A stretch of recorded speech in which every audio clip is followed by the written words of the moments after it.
بسم اللہ الرحمن الرحیم۔ شہر افسانہ اسلام آباد۔ محمد منشا یاد۔ کون نہیں جانتا کہ محمد منشا یاد کون ہے؟ اگر ادبی دنیا میں نام لیں تو محمد منشا یاد افسانے کی دنیا کا بے تاج بادشاہ۔ افسانے کی دنیا میں انہوں نے ایسے افسانوی مجموعے تخلیق کیے کہ آنے والی دنیا حیران رہ گئی، اور جدید ادب میں، جدید افسانہ نگاری میں انہوں نے اپنا نام پیدا کیا۔ اور ان کے افسانے کے موضوعات ہماری سماجیات، ہماری دیہات نگاری کا عمدہ نمونہ۔ شہر شیخ پورہ سے تعلق۔ شہر شیخ پورہ کے نواحی قصبہ ٹھٹا نستر میں پیدا ہوئے 5 ستمبر 1937 کو، اور 15 اکتوبر 2011 کو اس دنیا فانی سے انتقال کر گئے۔ 9 افسانوی مجموعے تخلیق کیے۔ ان کا سب سے پہلا افسانہ 1955 میں شائع ہوا، اور پہلا افسانوی مجموعہ 1975 میں منظر عام پر آیا۔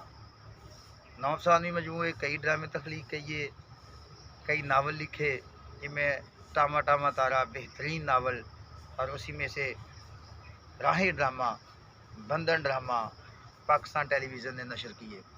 جب یہ ڈرامے پاکستان ٹیلی ویژن پر نشر ہوتے تھے تو گاؤں کی گلیاں سنسان ہو جایا کرتی تھی، لوگ اپنے کام چھوڑ دیتے تھے۔ کیوں چھوڑتے تھے؟ کیونکہ انہوں نے ہماری زندگی کی عکاسی کی تھی، ہماری زندگی کو، مسائل کو بیان کیا تھا، ہمارے دل کی ترجمانی کی تھی۔ اگر محمد منشا یاد کی زندگی کے بارے میں جاننا ہو تو انہوں نے اپنی آپ بیتی بھی لکھی ہے، بزم جہاں افسانہ ہے، تو اس کو بھی ہم پڑھ سکتے ہیں، اس سے بھی ہم معلومات حاصل کر سکتے ہیں۔ ایوب خان کے دور میں اس اسلام آباد کو آباد کرنے میں محمد منشا یاد کا نمایاں کردار ہے۔ یہ سڑکیں، یہ اونچے اونچے پہاڑوں پہ چڑھتی ہوئی گاڑیاں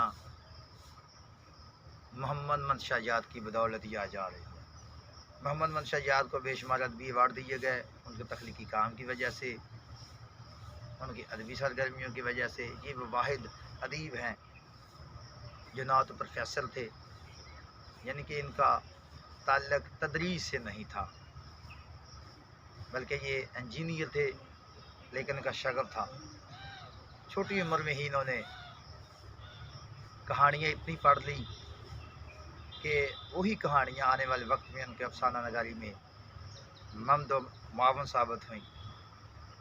والد محترم کو ہیر وارشہ پڑھنے کا، سننے کا شوق تھا، تو یہ گاؤں میں جب اپنے گھر میں بیٹھتے تھے کہ داستانیں یوسف زلیخا بھی سنا کرتے تھے، ہیر وارشہ بھی سنا کرتے تھے۔ میں بتاتا چلوں کہ محمد منشا یاد ایک ایسی شخصیت ہے جو 5 ستمبر کو عید کے روز پیدا ہوئے، تو ان کی والدہ محترمہ نے نام محمد منشا یاد رکھا۔ یاد ان کا تخلص ہے۔ عید کے روز پیدا ہونے کی نسبت کی وجہ سے گھر والوں نے محمد عید رکھنا چاہا، لیکن والدہ محترمہ نے منشا رکھا۔ کون منشا؟ جو آنے والی دنیا کا بے تاج بادشاہ تھا، افسانے کی دنیا کا بے تاج بادشاہ تھا۔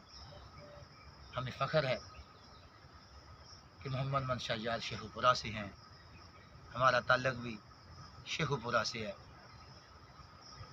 محمد منشا یاد خاکہ نگاری میں بھی اچھا کام کیا، بہترین لازوال خاکہ اپنی والدہ پہ لکھا، اور جب ہم ان کے خاکے کو پڑھتے ہیں تو رونگٹے کھڑے ہو جاتے ہیں، جس میں انہوں نے اپنی زندگی کے مصائب کو، تکلیفوں کو برداشت کیا، والدہ کی محبت کو بیان کیا کہ کس طرح ان کی والدہ نے ان کی پڑھائی کے لیے مصیبتیں جھیلی، سختیاں برداشت کی، پھر جب جا کر محمد منشا یاد ایک ایسا نامور خالق بنا افسانہ کی دنیا میں، ڈرامہ کی دنیا میں، ناول کی دنیا میں، کہ لوگ اس کی تخلیقات کو پڑھنے لگے۔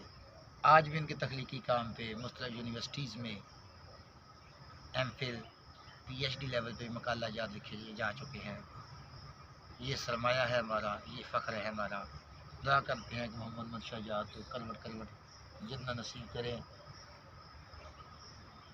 بہت مہربانی، شکریہ۔